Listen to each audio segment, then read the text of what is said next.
Bonjour, bonsoir à tous, ici c'est Langord. Même chemise, mais c'est normal puisque je fais une réaction à la suite. Donc voilà, on arrive à l'épisode 17 de cette saison 9, après un épisode rempli de mainface. Voilà. Euh, Là, je suis surpris les gens. Je pensais sincèrement que l'épisode Friendme, ça va être le premier et dernier épisode concentré sur les antagonistes et sur leur préparation pour la finale de cette saison. Bah en fait non, on a, je pense, un épisode qui va être encore concentré sur eux, encore une fois, donc c'est une très bonne nouvelle. L'épisode Friendlist a été exceptionnel, et là on va les retrouver, ces trois antagonistes, dans cet épisode. L'épisode s'appelle The Summer Sun Setback. Donc le synopsis, c'est tout simplement Twilight est déterminé à rendre mémorable la dernière Summer Sun célébration de Celestia et Luna. Très bon et très important. Effectivement, vu que Celestia et Luna vont prendre leur retraite, ils vont célébrer leur dernière cérémonie qui s'appelle Summer Sun Célébration. Donc ça sera traduit en français évidemment. Donc c'est génial, c'est un bon détail et ouais, c'est génial, tout simplement.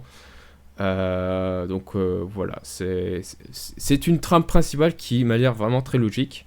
Et pour la dernière phrase, mais les choses vont tourner mal, évidemment. On voit à miniature les trois antagonistes qui vont faire leur retour. Je pense, être dans une phase d'espionnage. On va voir ce qu'ils vont tenter de faire, ces trois-là.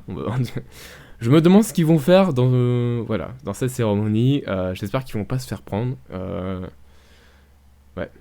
On ne sait pas si les trois antagonistes vont se faire prendre par Celestia et Luna. Et Twilight, évidemment, par tout le monde, de toute façon. Par surprise, je pense que...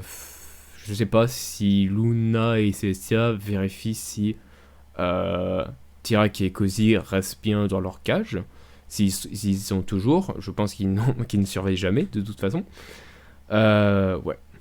Donc, on va voir si ils vont se faire découvrir, les trois antagonistes. Donc, on va se retrouver pour la réaction en description et à cette transition pour la pré-réaction. À tout de suite. Franchement, cet épisode était très intéressant en termes de trame principale. C'était cool. Le fait que Twilight a changé le nom de la célébration, de fêter juste les deux sœurs, non pas fêter leur au revoir et leur bienvenue, leur réunion de deux sœurs, et voilà. Toute cette histoire de Net Mermoon, définitivement. Et puis, ouais, c'était sympa la préparation, comment ça se passait, etc. Ouais, tout était très sympa. Seule chose quand même, c'est la sécurité de Shining Armor dans le château de Canterlot. Franchement, faut revoir ça. Faut revoir ça. Franchement, Pony Magic Lab, il avait totalement raison depuis le début. Depuis notre résumé de numéro 2, il a bien dit que Shining Armor, voilà, niveau sécurité, c'est pas fou. Et il se disait lui-même qu'il allait apporter la sécurité la plus complète et la plus sécurisée. Donc, bon. Ouais, c'est pas fou, Shining Armor, c'est pas fou. En tout cas, ils sont passés assez facilement, ces trois antagonistes, quand même. Je ne comprends toujours pas l'affaire de Tyrek. Il a récupéré de la magie de ses poneys terrestres. Est-ce qu'il les a redonnés depuis pour éviter d'être suspect? Enfin, je ne comprends pas le but de Tyrek dans cet épisode. Il a pris de la magie des poneys terrestres. Pourquoi faire? Pourquoi faire? Non, pour rien faire. Genre, juste pour avoir plus de puissance, pour aller tout simplement euh, euh, entrer dans le château sans se faire prendre, ça n'a aucun sens. Je veux dire, ça ne servait à rien de prendre la magie des poneys terrestres pour lui. Et je suppose que du coup, il les a rendus une fois avant qu'ils soient rentrés à leur base. Donc, direct, ça n'a, je sais pas. Juste peut-être juste pour récupérer de la puissance parce qu'il aime bien ça, je ne sais pas. Mais bon. Voilà, juste le cas de T-Rex, je ne comprends pas. Bon, après, je ne comprends pas non plus le changement euh, le changement d'idée qu'ils ont dans la tête des licornes. Genre, il y a une licorne qui arrive qu'ils la connaissent même pas et elle l'écoute. Bien sûr. C'est tout à fait logique. Bon. Voilà, c'est une inconnue, quoi. C'est pas Toilette ni Rarity, je veux dire n'importe quoi. Bref.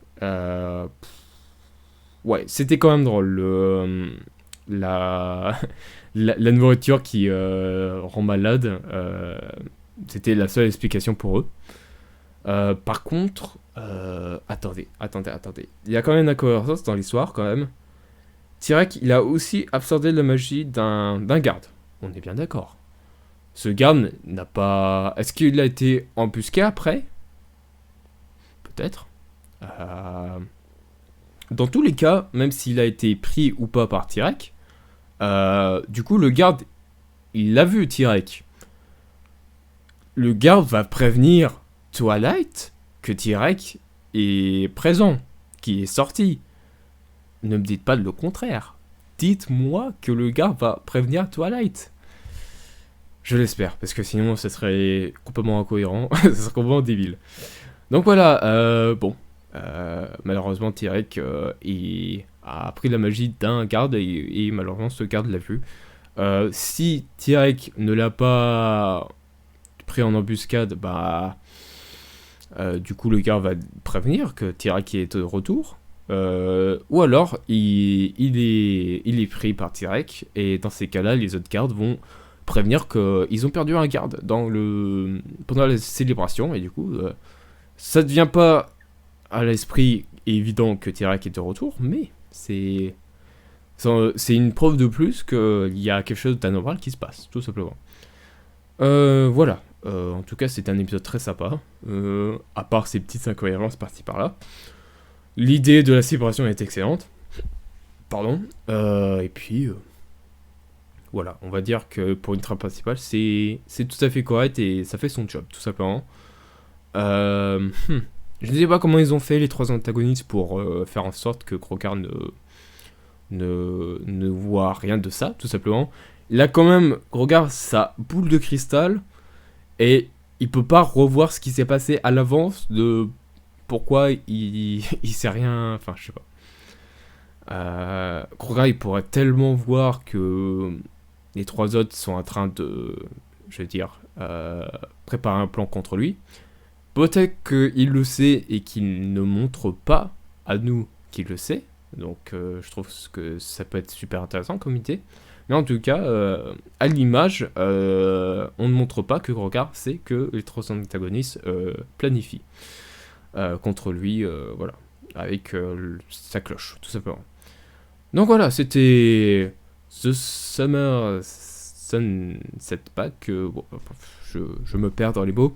Voilà, c'était un épisode assez sympa pour la trame principale. Et puis, on se retrouve pour de prochaines réactions. À bientôt. Good night.